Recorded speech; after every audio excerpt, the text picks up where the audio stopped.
Boa noite, amados. Paz do Senhor Jesus para todos. Amém. Vamos abrir nossas Bíblias. Na primeira carta que o apóstolo Paulo escreveu aos Coríntios, nós vamos ler o capítulo 16, dos versos 10 ao 14.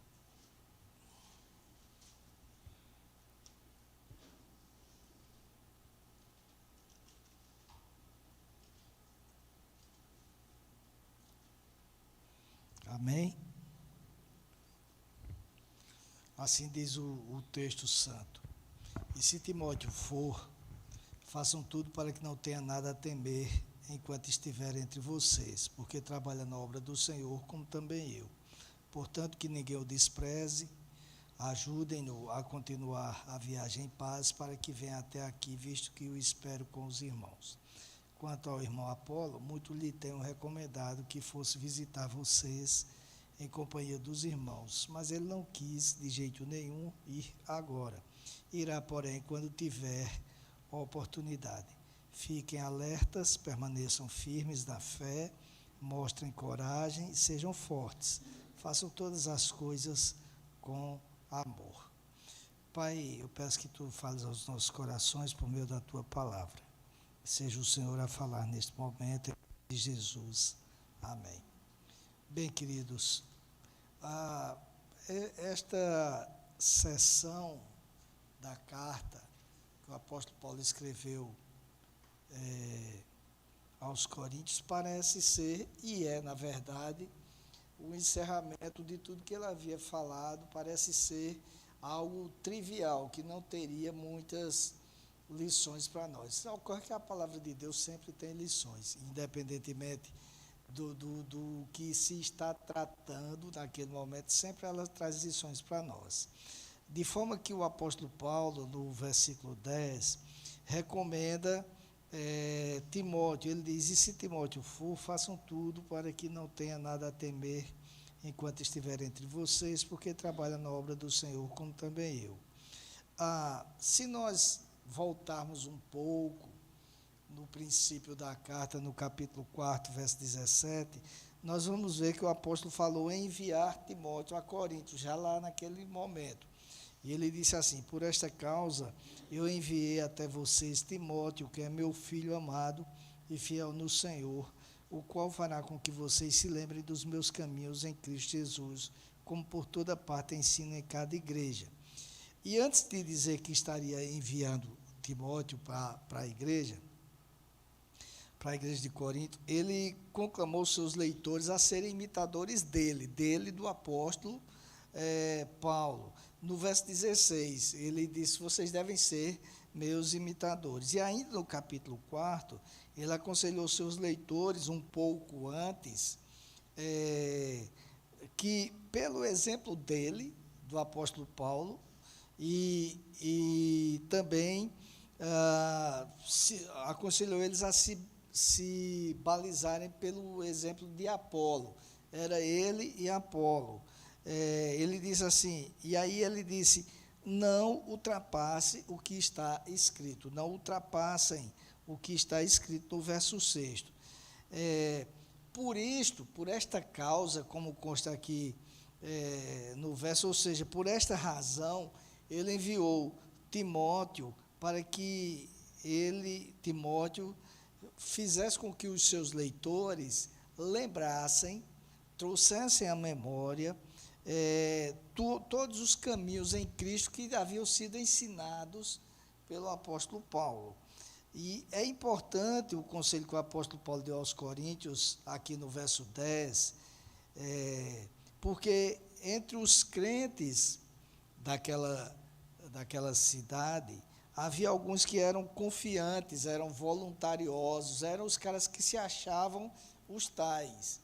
E que não era qualquer um que podia pregar para eles, não era qualquer um que podia ensinar para eles, tinha que ser alguém com reputação de grandes conhecimentos, coisas do tipo. Então, e Timóteo era um jovem ainda. Nós sabemos que Timóteo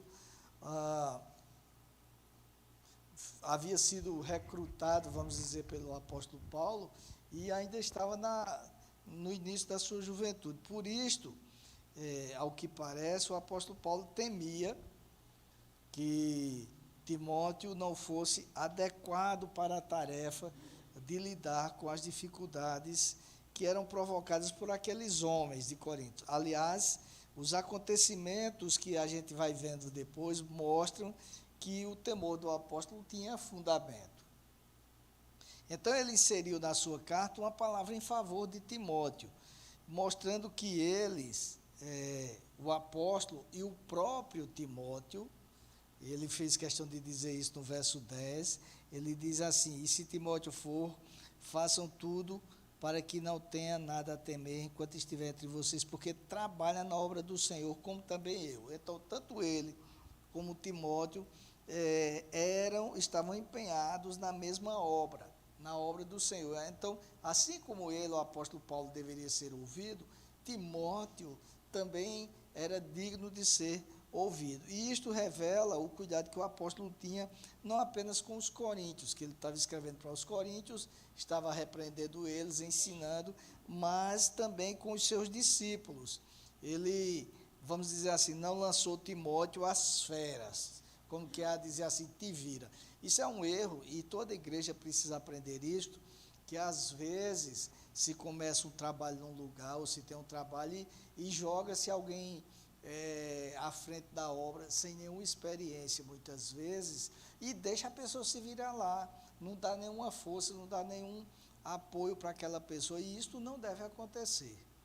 Uma igreja deve se responsabilizar por quem ela manda e fazer como o apóstolo Paulo fez, ter o cuidado para que as pessoas não desvalorizem aquela pessoa que está sendo mandada para lá. Então, ele enviou Timóteo porque confiava nele, mas preparou o ambiente para que aquele jovem fosse bem recebido e pudesse lograr êxito na tarefa que lhe havia sido determinada. E ele continua falando isso no verso 11, ele diz: portanto, que ninguém o despreze. Ajudem-no a continuar a viagem em paz para que venha até aqui, visto que o espero com os irmãos. Então, a gente observa aqui no verso 11, que o apóstolo insistiu, mostrando que a obra que Timóteo realizava, e aí vejam só como ele diz, portanto, que ninguém o despreze. Então, esse portanto é uma conjunção aditiva, né? Está ligando o que ele está escrevendo ao versículo anterior. E aí ele mostra que, por esta razão, ou seja, pelo fato de ele ser um jovem que trabalhava com ele, com o apóstolo Paulo, na obra do Senhor, ele não deveria ser desprezado. E desprezar, queridos, é um termo forte. Na realidade, desprezar na língua grega significa reduzir a nada. É a terceira pessoa depois de ninguém. Quando na minha época de exército, chamava-se de resto de feira. Quando eu queria desvalorizar alguém, dizia, tu é um resto de feira. E isso a gente ouvia, esses elogios, ouvia assim, a todo momento pelos superiores. Bando de resto de feira. Se fosse hoje, dava uma indenização, não era? Mas naquela época não era assim. Então, significa anular totalmente a pessoa. Ou seja, essa expressão indica algo que o apóstolo Paulo temia em relação a Timóteo, e por isso que ele preparou o terreno. Ademais, além de demonstrar a preocupação com a recepção a Timóteo, ele acrescentou aqui, como a gente viu no verso 11, visto que o espero com os irmãos, ou seja, ele estava esperando Timóteo. Ele mandou Timóteo lá, esperando que aquela tarefa que fora dada para Timóteo fosse resolvida de forma pacífica e num tempo breve, porque ele precisava de Timóteo na obra do Senhor. Não era alguém que ele estava abrindo mão. Então ele acrescentou que o esperava, mostrando que aqui que o havia enviado com tarefas bem definidas, tarefas determinadas, específicas, e ele deveria voltar após cumpri-las. Então, para que cumprisse, havia a necessidade da ajuda dos outros. E aqui vem uma lição para nós também. Isso independentemente de alguém ser enviado ou alguém que está na igreja. É impossível quem está à frente fazer algo se não houver a ajuda dos demais. É para resolver um problema, tem que ter o bom senso por parte de todos, tem que ter o interesse por parte de todos, tem que ter a boa vontade de todos resolverem. É um problema de relacionamento, todo mundo tem que abrir mão de seus direitos para que se resolva em nome da obra do Senhor. É um problema, seja ele qual for, é necessário. Somos um corpo. E como corpo, todos devem participar, seja em que área for. Por isso que o apóstolo enviou Timóteo até a igreja, mas não disse, vá lá, se vire, o que você fizer está feito, não. Recebam ele bem, tratem ele bem e o ajudem, ninguém o despreze, o ajudem a continuar a viagem em paz. Não vão ser belicosos aí com ele, de forma alguma. No verso 12 ele diz, quanto ao irmão Apolo, muito lhe tenho recomendado que fosse visitar vocês em companhia dos irmãos, mas ele não quis de jeito nenhum ir agora, irá porém quando tiver oportunidade. Quando ele diz quanto ao irmão Apolo, qual é a impressão que ele passa para nós? O que é que ele deixa transparecer? Ele deixa transparecer que os coríntios já tinham falado sobre Apolo com relação a ele. Ou melhor, já tinham falado com o apóstolo Paulo em relação a Apolo. Havia expressado o desejo, muito provavelmente, de que Apolo fosse visitá-los. E isso nos leva a inferir que o Apolo era tido em autoestima pela igreja. Porque o assunto é introduzido de uma forma que ele já soubesse do que estava se falando. Quanto a fulano de tal, não é assim, vocês sabem que é fulano de tal, essas coisas todas. Pois bem, eu mandei ele aí. Não, ele já foi dizendo, quanto ao irmão Apolo, eu o incentivei a ir ter com vocês. Contudo, apesar da tentativa do apóstolo, Apolo não quis ir naquela ocasião, diz o texto. E isso não significa que ele não queria ir. Diz o texto que ele esperava uma boa oportunidade para ir. Talvez não fosse o momento adequado. Que boa oportunidade era essa? A gente não sabe. Talvez Apolo tivesse muito ocupado, quem sabe, e esperasse um tempo mais folgado. Folgado, digo eu, não que ele fosse folgado, mas um tempo mais, que tivesse mais condições de participar. Ou talvez ele achasse que o tempo ainda não era próprio para fazer a visita. O fato é que o texto é claro, diz que ele entendeu que não era aquele momento. Mas o que chama a atenção nisso aqui não é o fato de Apolo não ter ido, é o fato de o apóstolo Paulo ter incentivado Apolo a ir. E por que é que chama a atenção isto, queridos? E é uma lição para nós. É que eu vou ler um comentário aqui para vocês, de Carlos Oswaldo Cardoso Pinto, que ele diz assim, o seu encorajamento a Apolo para mais uma vez ministrar em Corinto fornece um exemplo da maturidade que Paulo buscava provocar entre os cristãos ali. O fato de que Paulo encorajava um rival entre aspas, em potencial, pelo menos aos olhos dos coríntios, a ministrar onde sua imagem havia sido tão manchada, é uma lição notável de altruísmo. Observem, lá no princípio, quando nós não podemos esquecer disso de forma alguma, que no início da carta o apóstolo criticou os coríntios, porque uns diziam, eu sou de Paulo, outros diziam, eu sou de Apolo. Apolo era alguém que era estimado, pelo menos por uma parte da igreja. E tinha uma parte da igreja que estimava o apóstolo Paulo, mas tinha outra que não gostava dele. Tanto que na segunda carta, como eu já falei aqui outras vezes, eles disseram, ele por carta ele é bom todo, agora presente é desprezível, ou seja, ele é macho todo para mandar um e-mail para mim, ele é para mandar um zap, ele é atrevido, agora frente a frente ele não tem coragem. E a gente viu no capítulo passado, acho que no capítulo 15, que ele disse, quando eu for aí, vocês vão ver que o que eu sou por carta, eu sou também presencialmente. Então, existiam adversários que não gostavam do apóstolo. E aí ele simplesmente diz assim, eu estou incentivando Apolo a ir. Podia ser muito bem ali alguém, não Apolo, mas um motivo para que os que não gostavam dele dissessem, nós queremos somente Apolo. Isto mostra o seguinte, queridos, que maturidade espiritual nos leva a não ter ciúmes. A obra não é nossa, a obra é de Deus. Às vezes tem pessoas que exercem um ministério e tem o maior ciúme do mundo, não quer que outra pessoa fale, não quer que outra pessoa dê aula, não quer que outra pessoa pregue, não quer que outra pessoa toque, não quer isso, não quer aquilo. Isso é falta de maturidade espiritual. Quando nós atingimos a maturidade espiritual, agimos como o apóstolo Paulo, que em momento nenhum ficou preocupado se as pessoas iriam gostar mais de Apolo ou dele. Simplesmente incentivou, por mais de uma vez, Apolo a ir até eles. Ele diz no verso 12, quanto ao irmão Apolo, muito lhe tenho recomendado. Não foi uma vez nem duas.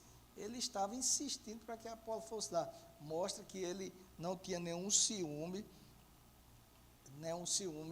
do ministério, até porque o ministério é dado por Deus, e Deus sabe até onde alguém pode ir ou não. Nós precisamos ter esta maturidade de reconhecer que Deus é quem está à frente. Eu costumo dizer, agora falando com relação a pastorado, não com relação a outros ministérios, mas trazendo para o meu exemplo. Eu costumo dizer o seguinte, alguém só fica à frente de uma igreja até o dia que Deus determina. Ninguém fica uma hora a mais. Porque no dia que chegar o momento de, por exemplo, eu sair daqui da igreja, eu saio nem que seja dentro de um caixão. Deus leva a minha vida e pronto, acabou. Não vai nem para essa nem para outra mais, vai para o céu. Né? Quando chega um momento, Deus tira, ou por eleição, ou porque eu vou renunciar, ou por algum motivo, mas tira. E quando chega o momento de botar outro, Deus coloca também. Então, todos nós precisamos, seja no ministério pastoral, seja em outro ministério, entender que nós estamos servindo ao dono da obra. Não é servindo à nossa vontade, mas ao dono da obra. E chega um momento em que Deus diz, já chega, já deu, ponto final. E aí, queridos, na sequência, o apóstolo iniciou uma série de conselhos finais. Aí sim, até porque o último capítulo da carta, ele passa a fazer alguns conselhos com brevidade, claro, mas muito incisivo.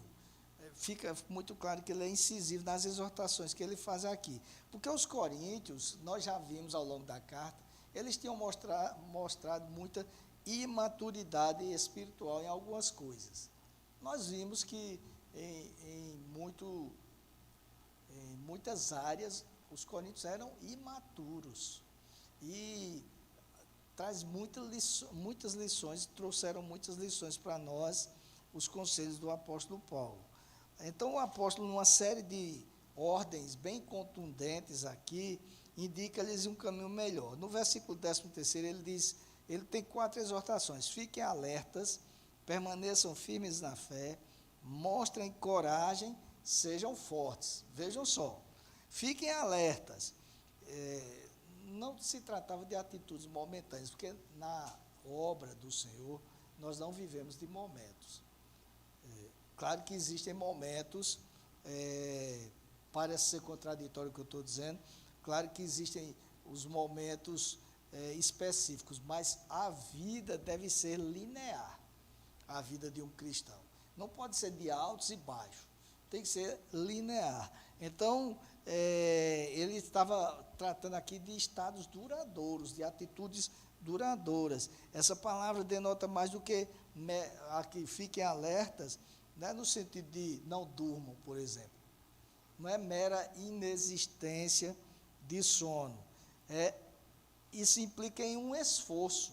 Nós devemos nos esforçar todos os dias para ter uma vida que agrade a Deus, em linha com a palavra de Deus. Primeiro, porque a gente já falou isso tantas vezes aqui, continuamos falando que faz parte do Evangelho. Primeiro, porque somos pecadores, não tem como escapar disso. E você deu uma bobeirinha, a carne fala.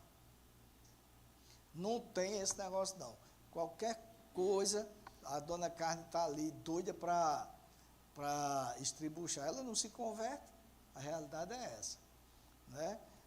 É uma raiva em casa, é uma raiva dirigindo, é uma oportunidade ali de soltar uma piada com alguém, é um momento de fofoca, que a língua fica coçando, doido para dizer as coisas, é um momento de receber uma propina, seja o que for, dependendo da área, tem ali o tempo todinho a pessoa sendo atacada. Então, quando ele diz fiquem alertas, isso implica em esforço. Tem uma tradução que diz assim, sejam vigilantes. E é isso que deve acontecer, ficar como vigia. Porque a atitude de vigilância não é fácil. Eu citei aqui agora há pouco, na minha época de militar. Nós passamos, eu me lembro que passamos uma época, uns 3 meses, estudando, treinando para ir rasgar a guarda. Sabe o que é rasgar a guarda, né?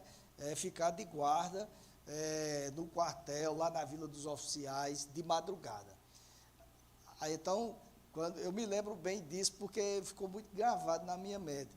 Todo mundo alerta, no primeiro quarto de hora, uma turma pegava de 6 às 20 horas, outro de 20 às 22, outro de 22 à meia-noite, aí depois aquele que tinha pegado de 6 pegava de meia-noite às 2, depois o outro de 2 às 4, de 4 às 6. No primeiro quarto de hora, de 6 às 8, todo mundo que for, o primeiro quarto de hora era todo mundo alerta. Não podia mexer um mato, um bicho que já estava ali com o fuzil apontado, o macho todo. No segundo já tinha acaba dormindo, botou o fuzil lá encostado e foi dormir. Entendeu? Relapso todo assim. E chegou ao ponto, não no primeiro dia, mas chegou ao ponto uma vez que quando a guarda chegou para render, cadê o cara? Estava lá o fuzil, o cara passou uma menina lá, ele deixou o fuzil e foi namorar.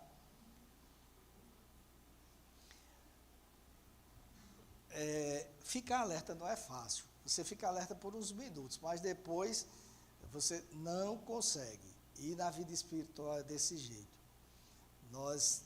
Quer ver? Pelo menos eu tenho dificuldade para dormir. E creio que muitos têm. Mas marca uma vigília, para a gente vir para a vigília, passar a noite aqui para ver se não dá sono. Dá na hora.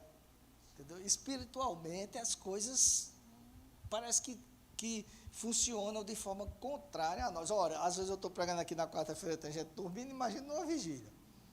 Não é não, Débora?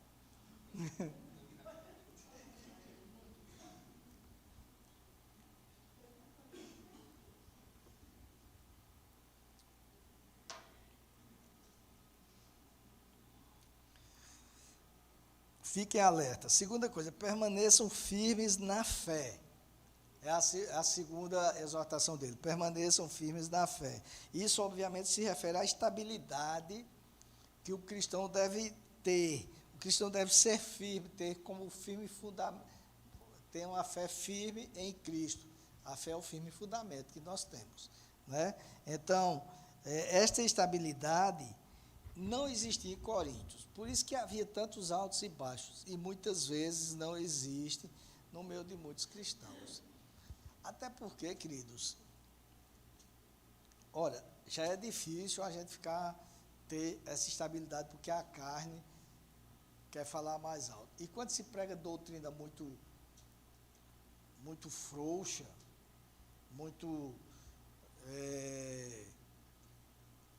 liberal, aí é que é difícil mesmo de se manter firme na fé, né?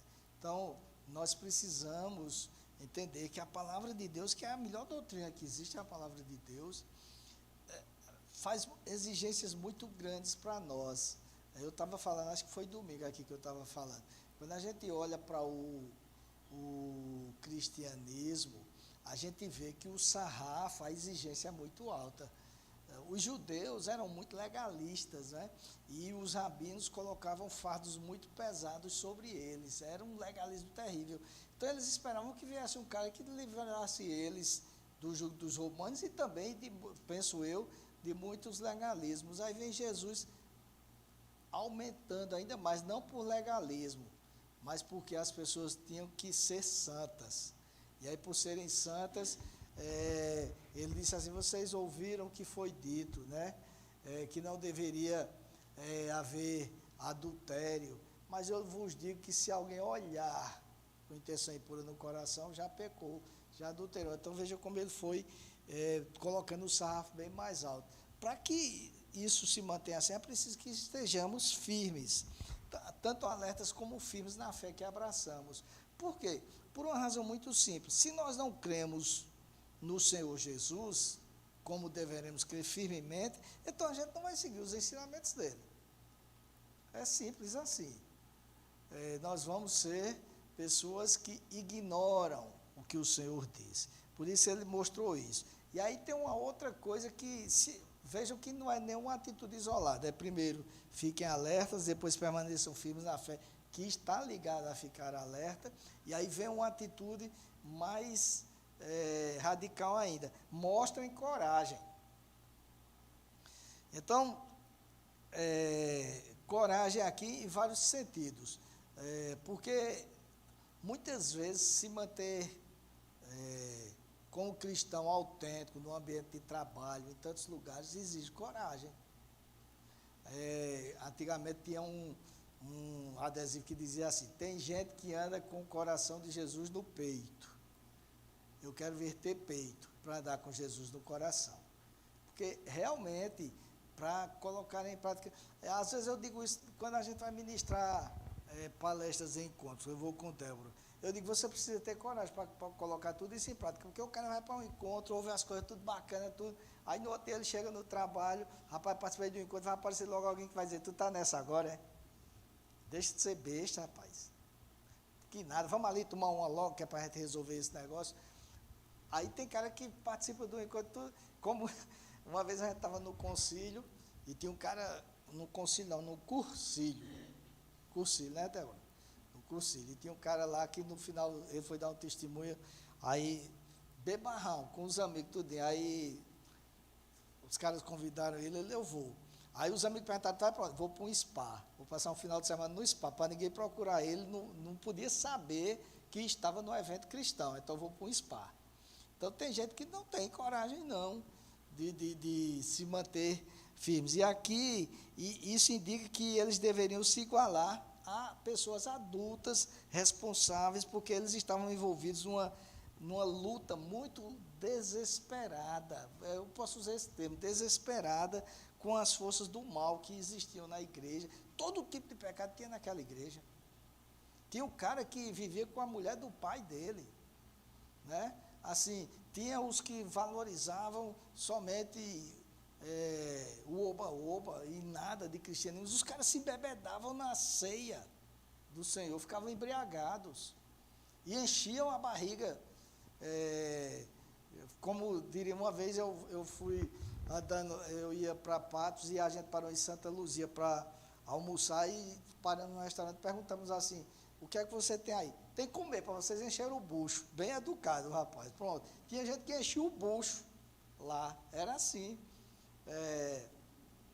Não havia nenhum compromisso com o espiritual por parte de muitos. Então eles deveriam fazer o papel de pessoas corajosas que enfrentavam as dificuldades, porque mudar atos, mudar maus costumes não é fácil. E você enfrenta oposições, e muitas. Até para mudar coisas boas você enfrenta oposições, quando é para melhorar. Então, era necessário coragem, ou seja, que eles não desanimassem, a coragem aqui no sentido de não desanimarem diante dos obstáculos, não tivessem medo de enfrentá-los, porque mudanças na vida cristã exigem coragem para enfrentar as oposições, os de fora e os de dentro também. Não pensem que só tem oposição fora, não, que tem dentro também. E é preciso coragem para manter uma vida santa. Eles não poderiam se acovardar, não poderiam deixar a igreja correr da raia, jogar a toalha, de forma alguma. Na vida cristã, queridos, é assim. Quantos de nós não enfrentamos determinados momentos que tem hora que dá um desânimo? Senhor, eu não aguento mais. São muitos problemas, tal. E ainda aparece gente para dizer assim, tu viu que depois que tu é crente a coisa piorou para tu?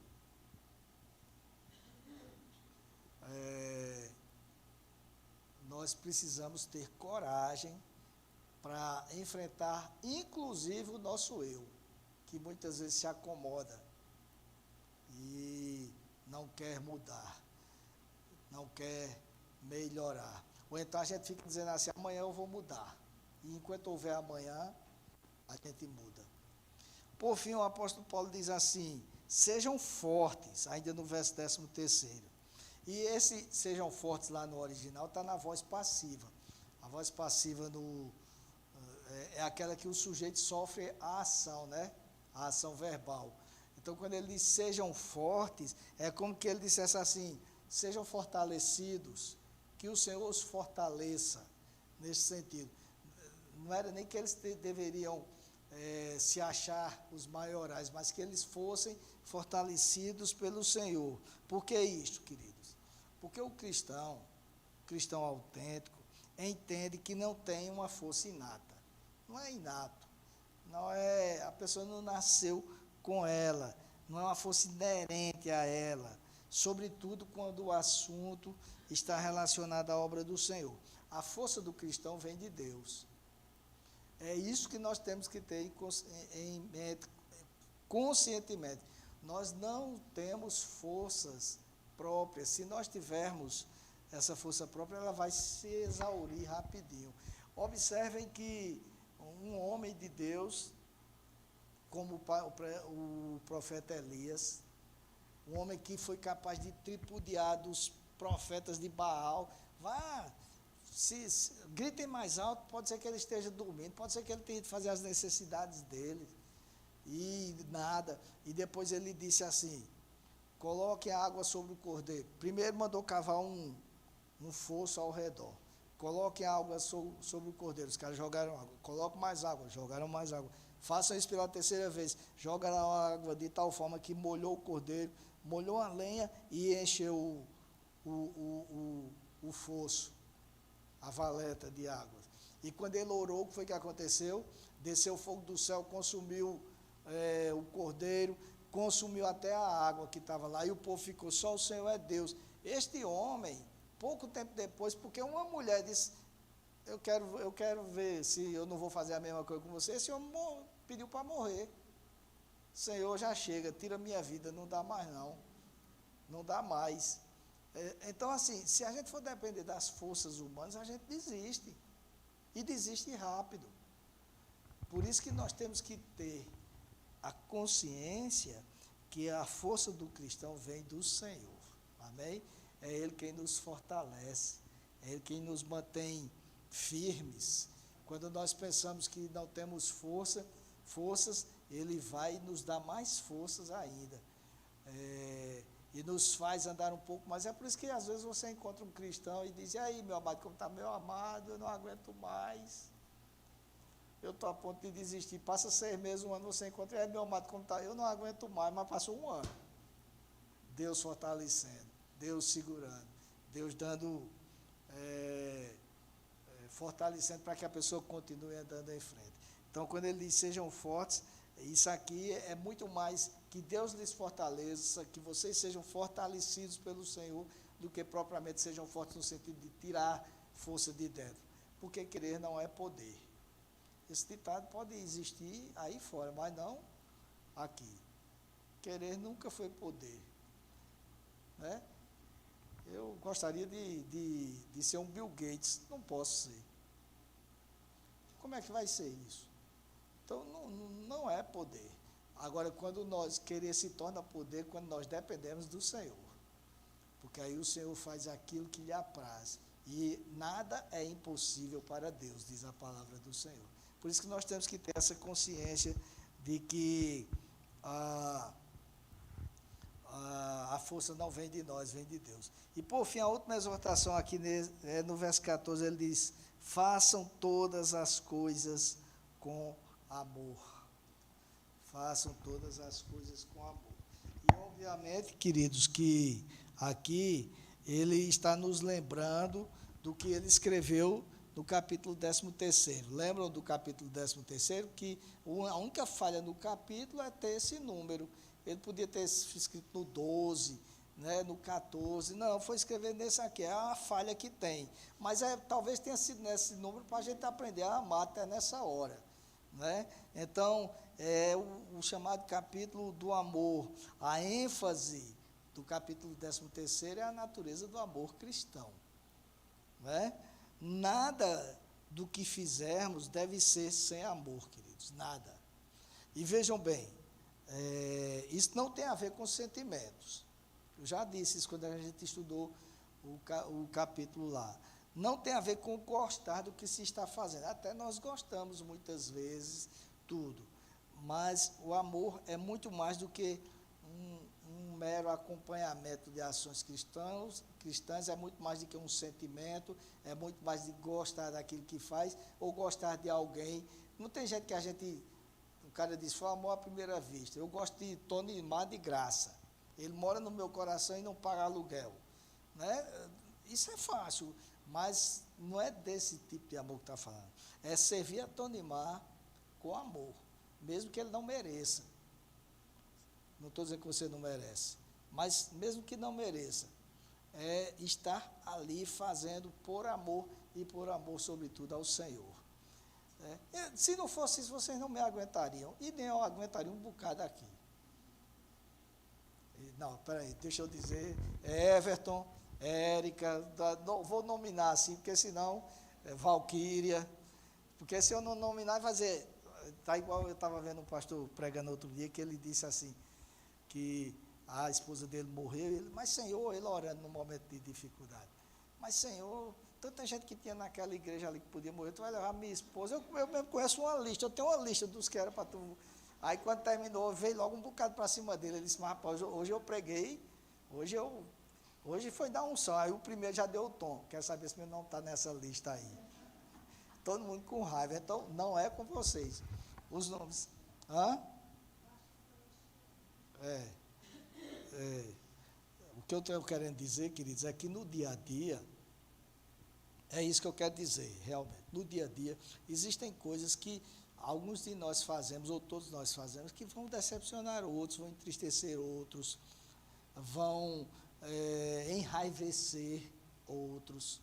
E se nós não tivermos o amor como regra de fé e conduta também, o amor cristão, o amor divino, isso não vai, nós não seremos cristãos, não seremos, né?